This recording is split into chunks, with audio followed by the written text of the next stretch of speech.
Welcome to another exciting episode right here on IT Pro TV. I'm your host, Ronnie Wong, and today we're taking a look at the PMP, the Project Management Professional. Now, we're specifically diving into a few formulas, and today we're taking a look at cost performance itself. And who better to help us than Mr. Don Pezet. Don, how's it going? It is going great, Ronnie. Thanks for having me back on the show. And we're continuing on with our Formulas in Action series, right? Getting a chance to see these formulas as they're used and some of the types of things that might pop up on the exam. Now, in our last episode, we took a look at schedule variance. And schedule variance is great. It's a wonderful way to be able to see whether or not your project is going to be coming in ahead or behind schedule or hopefully on schedule. But schedule variance is usually only important to project managers, right? It's really just something that we care about. It's not something so much that other people care about. They just want to know that you're coming in on schedule, right? They don't want you to be late, but otherwise they usually don't care.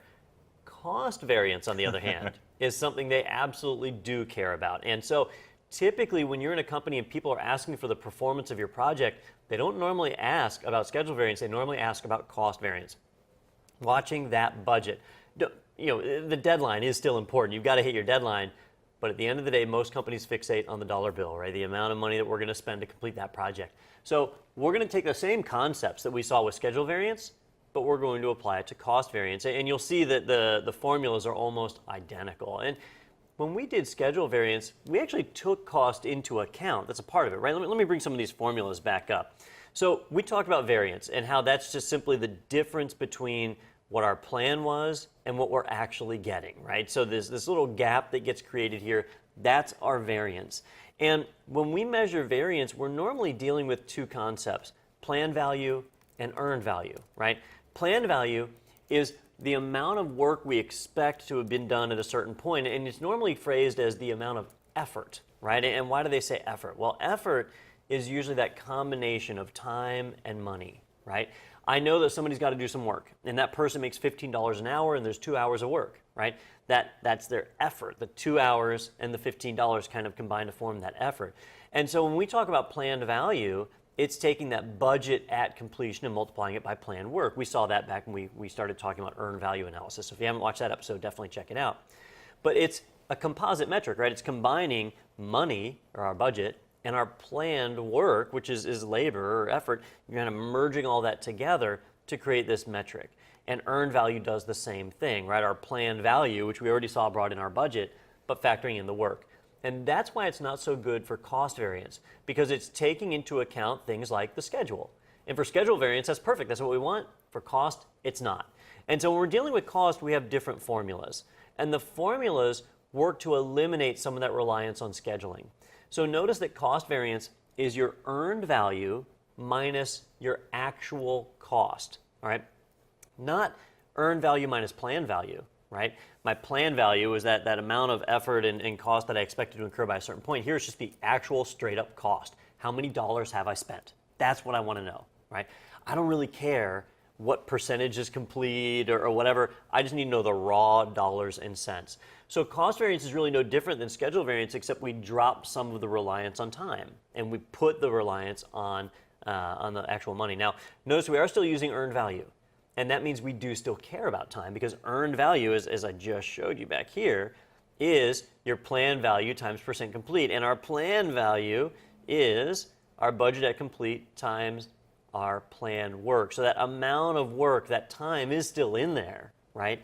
But the reliance on it is reduced as we focus strictly on that dollar, that actual cost, which is a pretty important piece, all right?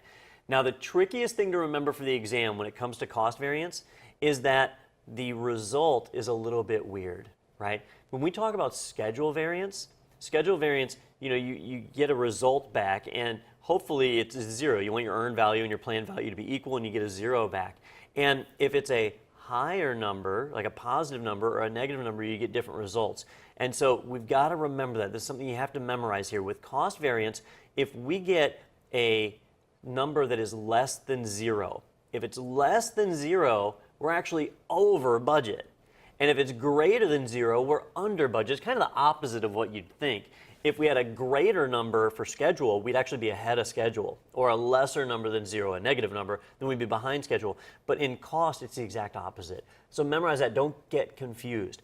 Don't go in there and calculate out a cost variance and then assume that you're under budget when you're actually over budget because you just mixed up which one was positive and which one was negative. So if I get a negative result, I'm actually over budget. And the way I remember it is, what happens if you spend more money than you have?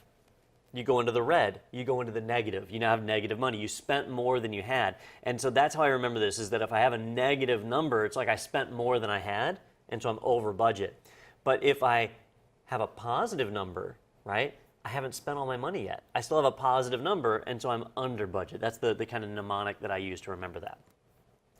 So the formula is pretty simple, and we apply it just like schedule variance. So here I've got an example kind of like what you might see on the exam, and this would be one of the simpler forms of it. Now in typical PMI fashion here, I've given us a lot of information in the question. Some of it we need, some of it we don't need. Some of it will be very clear and tell us what our earned value is. Other times we might have to calculate our earned value. Sometimes they might tell us what our actual cost is, or they might give us several costs and we have to add them up, create a sum to get that.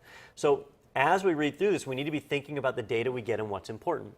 We've got this one here. You have received a status report for activity 4.9 dated August 1st. Technically, that first sentence doesn't really give me anything that matters as far as cost, because remember, cost doesn't necessarily care about the dates. We care about the actual money we've spent. But if I have expense reports leading all the way up and beyond the first, I need to know to stop at August 1st, right? Because that's where my status report is. The report indicates an earned value of $3,000. The accounting department reports show that $2,500 in expenses have been associated with the account code for that activity as of August 1st.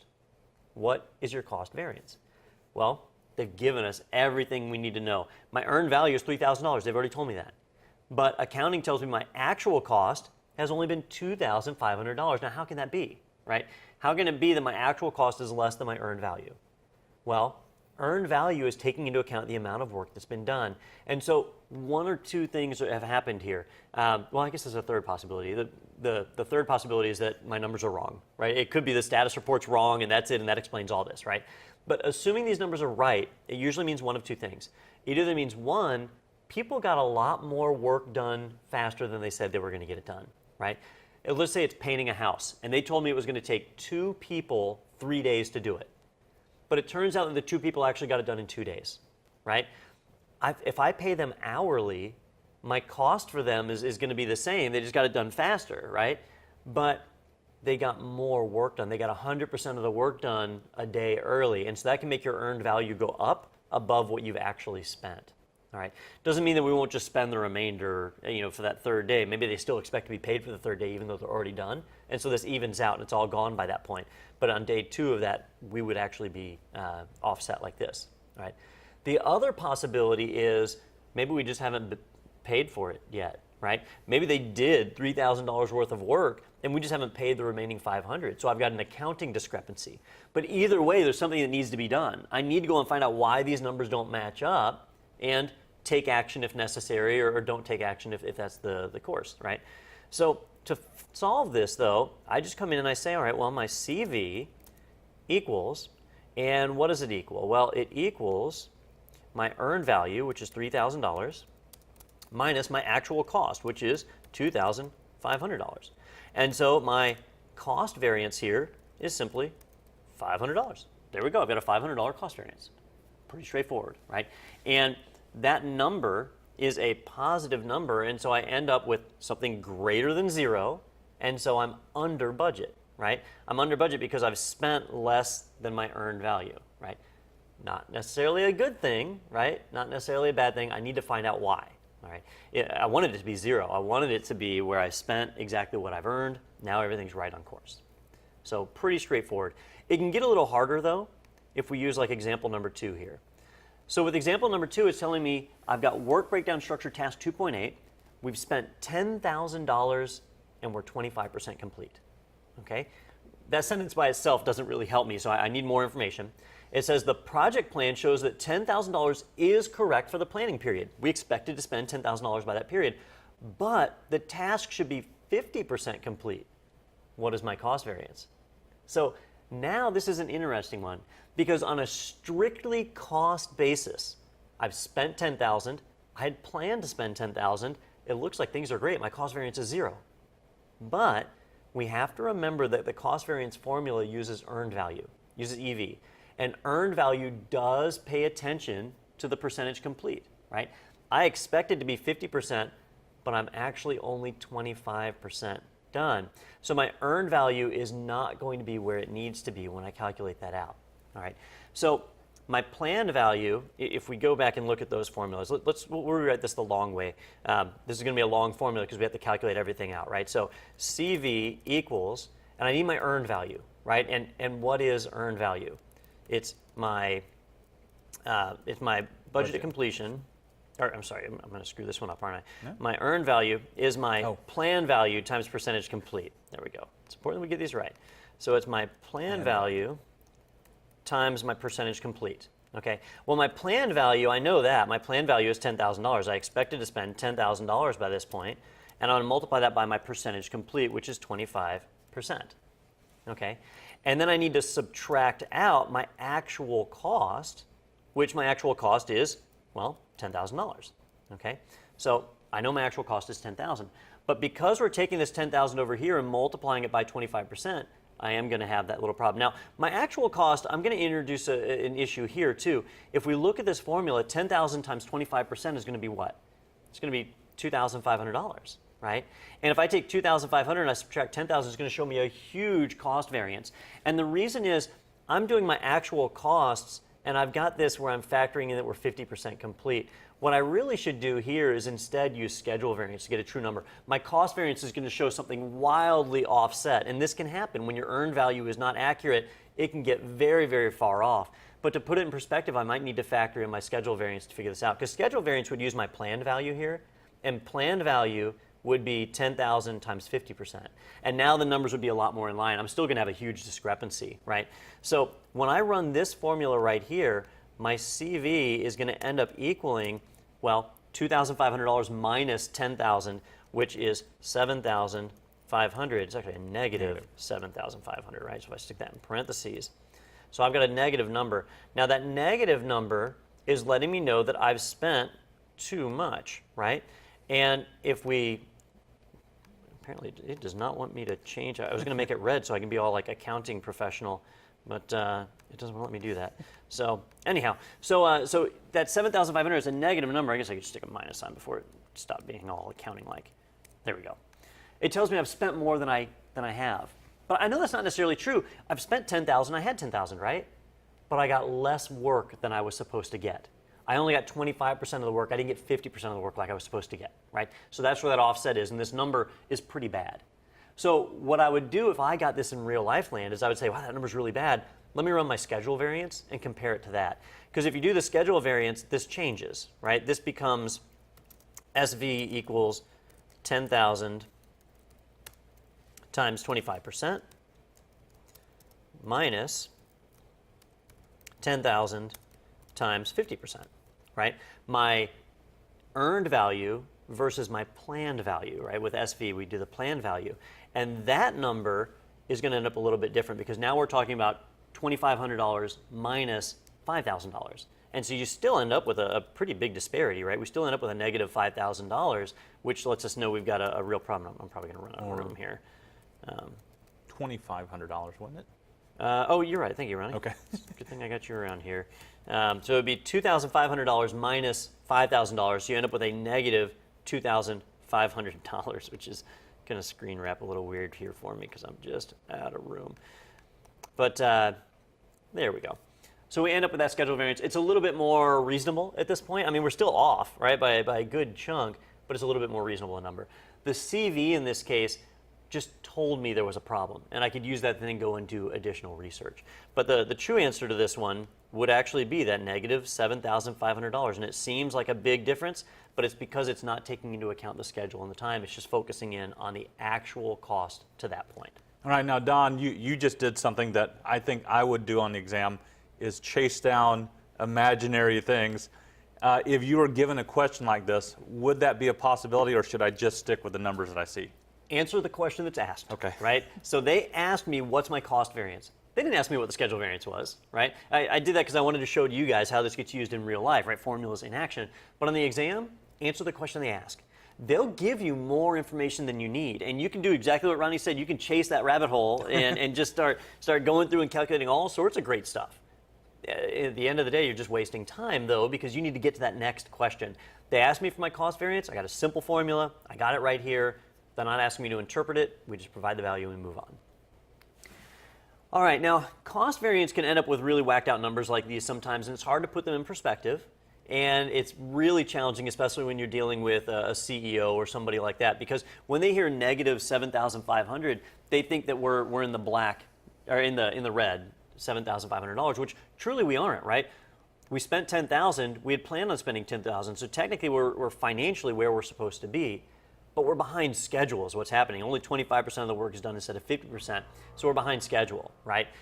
That means that while we aren't necessarily in the whole 7,500 right now, we will be. If we keep moving at this rate, it's going to take longer to get things done, and we will have that. So this is almost like forecasting in a way that we'll have that.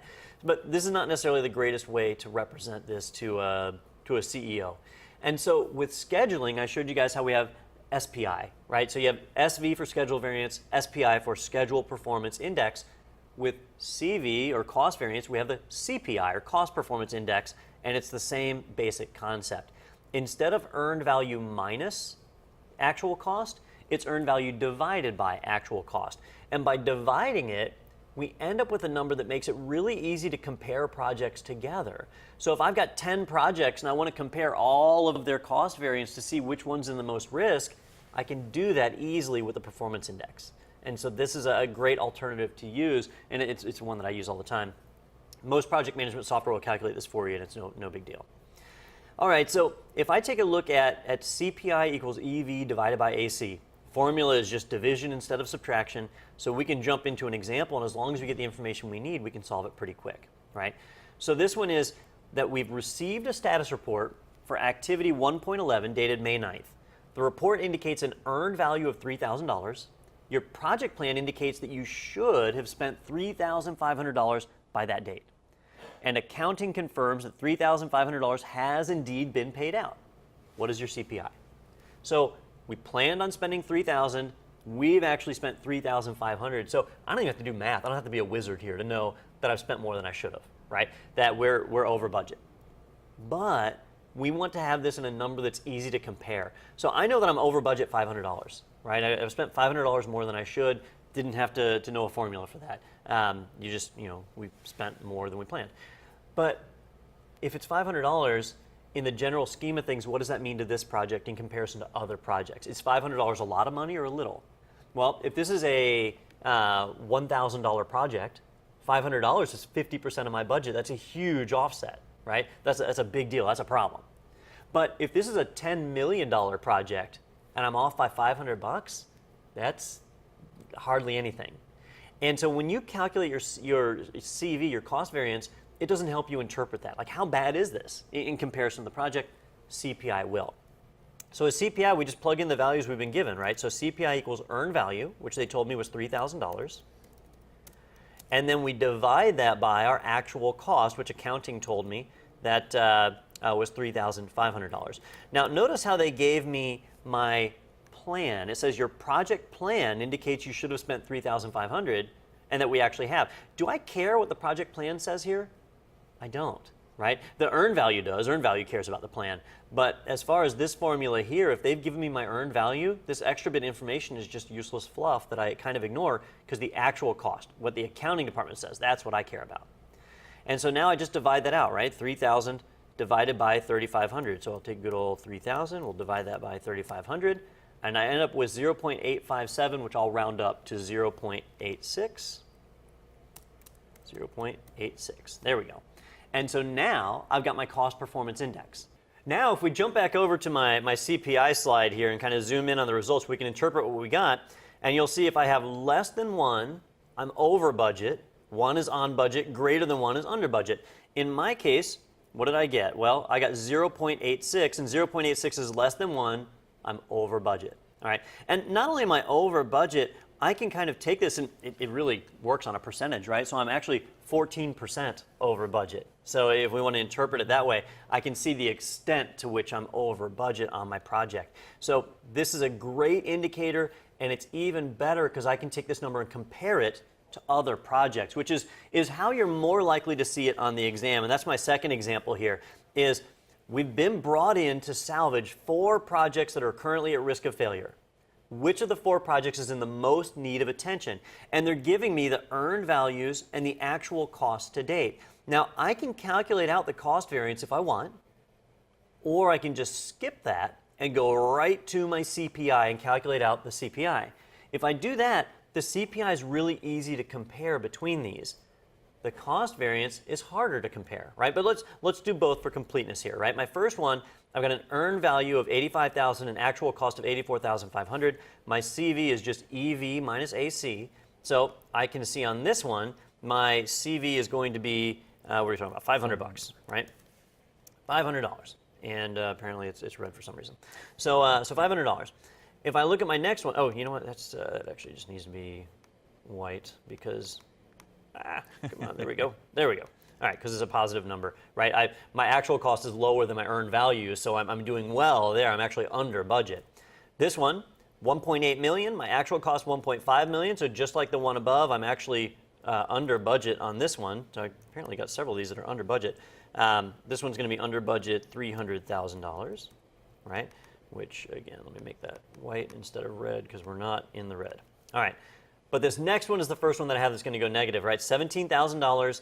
My actual cost is $25,000, so I've got a $8,000 discrepancy between them, and so this one is going to be $8,000, right? Negative. And then this last one, 2.2 million, my actual cost 2.3 million, and so I've got a $100,000 discrepancy on that one. All right. Now, as I look at these, when I start thinking about ones that are at risk of failure, when I see $500, I don't think of that being a lot of money, especially when the budget is $84,500. It just doesn't seem that significant. $300,000, though, that sounds pretty darn significant. $100,000, pretty significant. $8,000, well, it depends. If it was a $2.3 million project, $8,000 is not that big of a deal.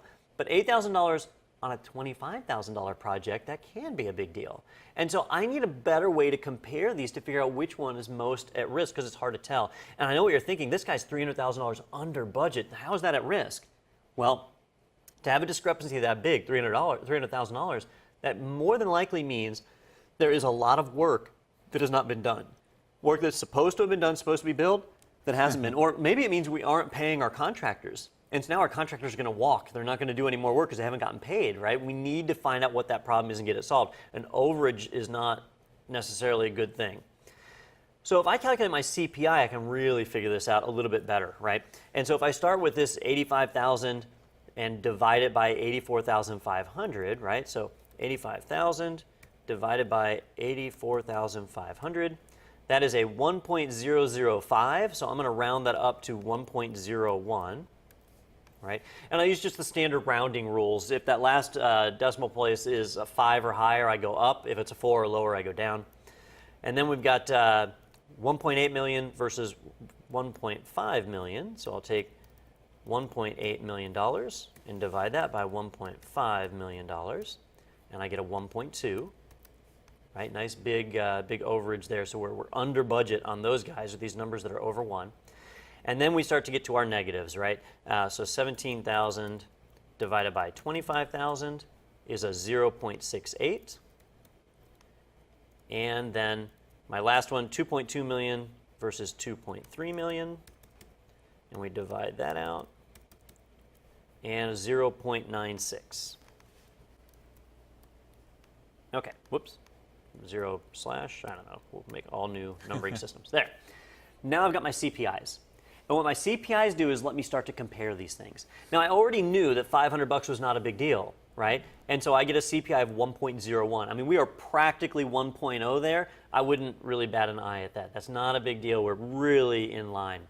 And down here on this $2.3 million project, I'm off $100,000. That's a lot of money. Ronnie, do you have $100,000 in your pocket? I do not. So it's a ton of money, right?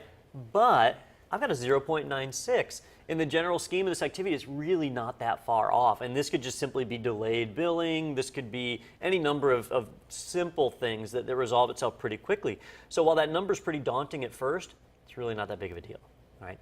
That $300,000 overage, that was a lot. That's a lot of money to be sitting on there. $300,000 that we haven't paid out. And if I look at my CPI, it's a 1.2. That's pretty significant, right? Significant compared to Project 1 and Project 4, so that's definitely a problem. But this next guy, the $25,000 project with the $8,000 discrepancy, right? Well, if I look at that, it's a 0.68. That's 32% off from target versus 20% over. This one, project number 3, is at the most risk. It's at the most risk because my actual costs are far exceeding my earned value, and at this rate, the project's going to fail, right? This one is much closer to failing than Project 2 is. Project 2 has a bigger risk because of the bigger dollar signs attached to it. But as far as odds of failure, Project 3 has the greatest odds of failure. And so when they're saying which one is in the most need of attention, it's Project 3. Project 3 either needs to be canceled or corrected, right? We've got to make that determination and act on it. So that's something that we can do with the CPI. Really gives us a great way to compare things, just like schedule variance. And remember, the key difference between schedule variance and cost variance is that we're kind of removing reliance on scheduling and time and focusing purely on the cost, that actual cost that gets broken in. And you'll find that this is what most companies want. As a project manager, we usually think schedule variance because it's a little more all-encompassing, right? Time and cost factored in.